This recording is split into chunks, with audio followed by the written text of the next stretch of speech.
You're going to be here for a couple of weeks. You better call Karen. Nico, courtesy of WrestlingClassics.com. How was Memphis during the photography days? Were the guys cool to you? How well was kayfabe kept in the more gimmicky style that they used at the time? Okay, the guys were all great. Well, there's a few exceptions. There's always an SOB in every crowd, but no, the guys were great. They were making money off my pictures because we sold them at the souvenir stand. They got publicity, so naturally, you know, plus Christine Jarrett had given me the blessing to be at ringside, so that was all you needed.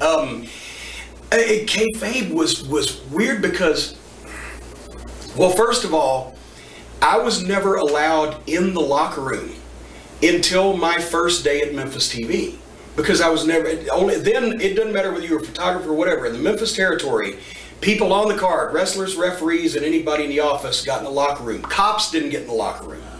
And Pat Malone was sitting in Louisville and Memphis. Pat Malone, the Green Shadow, the toughest old timer in the world, was sitting at the locker room to make sure that a door to make sure nobody, you know, snuck back there. And I remember one time there was a big metal folding door at the back of the Louisville Gardens, and it was a track on the top but not on the bottom. It kind of swung. And as I'm walking back after the show, suddenly I see a guy fly into that thing, bam, and knock it out. And it's a huge noise, and he rolled all the way to the wall. And Pat Malone flings the thing open and said, "I told you to stay out of the locker room." The guys could not, like Troy Graham, the Dream Machine, and Bobby Fulton, who were close friends of mine that before I got in the business, because they used to ride with us, and you know, I would, then when I got in the business, I'd bring Troy up to Louisville with me because he lived in Memphis. We were making the trip.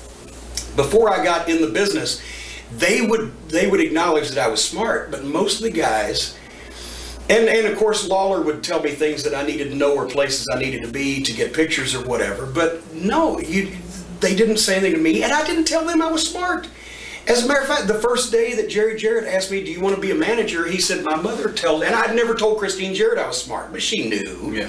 Because, I mean, you know, saw her 3 days a week. She stayed at the house and was friends with my mom. But Jerry Jarrett said, "My mother tells me you're smart to our business." And I'm like, oh, shit. Because now either I'm going to say yes, he's going to say, "Fine, fuck it, get out of here," or I'm going to say no, and he's going to think I'm an idiot, or I'm going to say, I don't know what to say. And finally I said, "Well, yes, good, because I'd like to see if you want to be a," I'm like, oh, thank God. But no, you did, you know, kayfabe was strictly enforced, which was better for everybody. The state athletic commissioner, Pat Malone, would have thrown him out if he'd tried to go in the locker room. You know, anyway, different time. And the more gimmicky style that they use. Actually, Nico, courtesy of Wrestling Classics, what can be more gimmicky than what you're seeing right now on television? Actually, Memphis wrestling in the 1970s and 80s looks like the UFC compared to the fucking horse tripe you're looking at on fucking television these days. So, not to knock your question or anything. SJK 2005, courtesy of F4WOnline.com, wants us to ask Jim, which was a bigger indication that you'd arrived, your first paycheck, first fight with a fan, or first rap? Wait a minute, arrived where? Arrived in wrestling.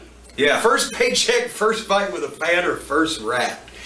Well, actually, I think it was my first day on television, just because I'm sitting there and the guys are cool with me because I've known them all for years, but now I'm actually at Channel 5. The first time I heard the term high spot was when I was in the locker room at Channel 5 television ready to do my first TV.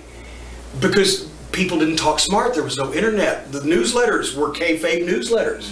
The old Wrestling Fans Convention, you know, when all the fans would come from Wrestling Fans International Association, they'd come from all over the place, you know, to the host city and see, you know, the shows in that place. And some of the fans were smart, some of the fans weren't. So the fans that were smart would kind of feel the other ones out, and if they weren't smart, then they'd kayfabe them. Because the fan, they didn't want to smart other people up. So anyway, back to the question.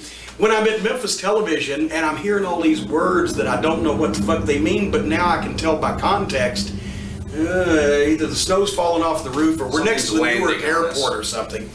My first paycheck was $50. I managed Dutch Mantel against Jerry Lawler for the Southern title in the main event no, I'm sorry, that was my second paycheck. First one was the Cook Convention Center match.